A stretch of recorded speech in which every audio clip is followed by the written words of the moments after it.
അസ്സലാമു അലൈക്കും പ്രിയപ്പെട്ട മുഅ്മിനീങ്ങളെ. ഏറെ വേദനിപ്പിക്കുന്ന വാർത്തയാണ്. മക്കളുടെ മരണമെന്ന് പറയുമ്പോൾ തന്നെ നമ്മുടെയൊക്കെ ഹൃദയം ഇടുക്കിയാണ്. മലപ്പുറം എടക്കര സുൽത്താൻ പടി പീപ്പിൾസ് വില്ലയിൽ താമസിക്കുന്ന ഷമീർ എന്നവരുടെ മകൻ ഷാമിൽ മരണപ്പെട്ടിട്ടുണ്ട്. ഇന്നാലില്ലാഹി വ ഇന്നാ ഇലൈഹി റാജിഊൻ. ഈ പൊന്നുമോന് മരണപ്പെട്ടിരിക്കുന്നത് കുളിക്കുന്നതിനിടെ ഒഴുക്കിൽപ്പെട്ടാണ്. ആ മാതാപിതാക്കളുടെ അവസ്ഥയാണ് ഞാൻ ചിന്തിക്കുന്നത്. ദർസ് വിദ്യാർത്ഥിയായിരുന്നു ഷാമിൽ. ദർസിലെ കുട്ടികളോടൊപ്പം ദർസിലെ പിരിവിനായി പോയതാണത്രേ.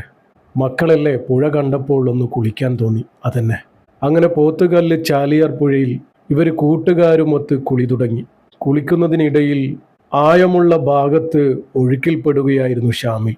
അങ്ങനെ നാട്ടുകാരൊക്കെ ഓടിയെത്തി തിരച്ചിൽ നടത്തി മുങ്ങിയെടുത്തു. ഉടനെ തന്നെ പോത്തുകല്ല് ഹോസ്പിറ്റലിലേക്ക് എത്തിച്ചുവെങ്കിലും ജീവൻ രക്ഷിക്കാനായില്ല, മരണപ്പെട്ടു. ആ മാതാപിതാക്കളുടെ സ്വപ്നമാണ് ഇല്ലാതായത്. പഠിച്ച് ബിരുദാന്ത ബിരുദം നേടി ഒരു ഉസ്താദായി കാണാൻ കാത്തിരിക്കുന്ന മാതാപിതാക്കളായിരിക്കും. പടച്ചറബ്ബ് അവർക്ക് ക്ഷമയും സമാധാനവും സഹനശക്തിയും കൊടുക്കുമാറാകട്ടെ. നാളെ വീടിനും നാടിനും ഉപകാരപ്പെടേണ്ട ഒരു മോനാണ് നേരത്തെ കാലത്തെ പടച്ചറബ്ബിലേക്ക് മടങ്ങിയിരിക്കുന്നത്.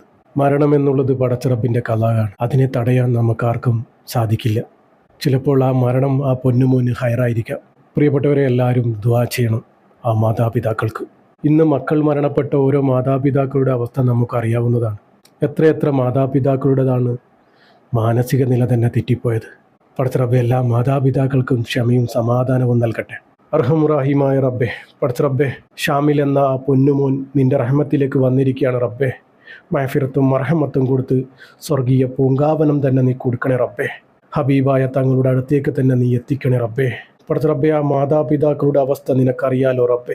അവർക്ക് നീ ക്ഷമയും സമാധാനവും സഹനശക്തിയും നീ കൊടുക്കണമേ റബ്ബേ. നാളെ ആ പൊന്നുമോൻ്റെ ഒപ്പം ആ മാതാപിതാക്കളെയും നീ ഒരുമിപ്പിക്കണേ റബ്ബേ. പടച്ച റബ്ബേ, ചെറിയ മോനാണ് റബ്ബേ. ആ മാതാപിതാക്കളുടെ അവസ്ഥ നിനക്കറിയാലോ റബ്ബേ. അവരുടെ മനസ്സ് മാറാതെ നീ നോക്കണേ റബ്ബേ. അവർക്ക് നാളെ മുന്നോട്ടുള്ള ജീവിതം നീ റാഹത്തിലാക്കി കൊടുക്കണേ റബ്ബേ, സന്തോഷത്തിലാക്കി കൊടുക്കണേ റബ്ബേ. പടച്ച റബ്ബേ, ഒരുപാട് മക്കൾ മരണപ്പെട്ടിട്ടുണ്ട് റബ്ബേ. അവരുടെയൊക്കെ മാതാപിതാക്കൾക്ക് നീ ക്ഷമയും സമാധാനവും സഹനശക്തിയും നീ കൊടുക്കണമേ റബ്ബേ. പടച്ച റബ്ബേ, കീറി മുറിഞ്ഞ് പോസ്റ്റ്മോർട്ടം ചെയ്യുന്ന വിധത്തിലുള്ള മരണങ്ങളെ തൊട്ട് എല്ലാവരെയും നീ കാക്കണേ റബ്ബേ. നമ്മുടെ മക്കൾക്കൊക്കെ ആഫിയത്തുള്ള ദീർഘായുസ് നീ നൽകണേ റബ്ബേ. പടച്ച റബ്ബേ, നമ്മൾ ജീവിച്ചിരിക്കുമ്പോൾ നമ്മുടെ മക്കളെ നീ കൊണ്ടുപോകല്ലേ റബ്ബേ. നാളെ നമുക്ക് കഫപ്പുടവ അണിയിക്കേണ്ട മക്കളാണ് റബ്ബേ. നമ്മുടെ മക്കൾക്കൊക്കെ നീ ആഫിയത്തുള്ള ദീർഘായുസ് നീ നൽകണേ റബ്ബേ. പടച്ച റബ്ബേ, ഇതുപോലുള്ള അപകടത്തിൽ നിന്നും നമ്മുടെ മക്കളെയൊക്കെ കാക്കണേ റബ്ബേ. പടച്ച റബ്ബേ, ചെറിയ മക്കളാണ് റബ്ബേ. അപകടത്തിലും അബദ്ധത്തിലും വന്നു പെടാം റബ്ബേ. നീ തന്നെ അവരെ കാക്കണേ റബ്ബേ. പടച്ച റബ്ബേ, നമ്മുടെയൊക്കെ ജീവിതവും മരണവും നീ സന്തോഷത്തിലാക്കി തരണേ റബ്ബേ. ഈമാനോടുകൂടി ജീവിച്ച് ഈമാനോടുകൂടി മരിക്കാനുള്ള ഭാഗ്യം ഞങ്ങൾക്ക് ഏവർക്കും നൽകണേ റബ്ബേ. അവസാനം ലാ ഇലാഹ ഇല്ലല്ലാ എന്ന് ചൊല്ലി പുഞ്ചിരിച്ച് മരിക്കാനുള്ള ഭാഗ്യം ഞങ്ങൾക്ക് ഏവർക്കും നൽകണേ റബ്ബേ. പടച്ച റബ്ബേ, ഈ പാപിയായ സാധാരണക്കാരായ ഞങ്ങളുടെ ദുആ നീ സ്വീകരിക്കണേ റബ്ബേ. ഈ പൊന്നുമോൻ്റെ ഖബറിലേക്ക് നീ എത്തിച്ചു കൊടുക്കണേ റബ്ബേ. ഇവരിലേക്ക് നീ എത്തിച്ചു കൊടുക്കണേ റബ്ബേ. ആമീൻ ആമീൻ യാ റബ്ബൽ ആലമീൻ. പ്രിയപ്പെട്ടവരെ, എല്ലാവരും ദുആ ചെയ്യുക. പറ്റുന്നവരൊക്കെ യാസീനും ഫാത്തിയും മോദി ഹദിയ ചെയ്യുക ഇൻഷാ അല്ലാഹ്. ദുആ വസിയത്തോടെ അസ്സലാമു അലൈക്കും വറഹ്മത്തുള്ളാഹി.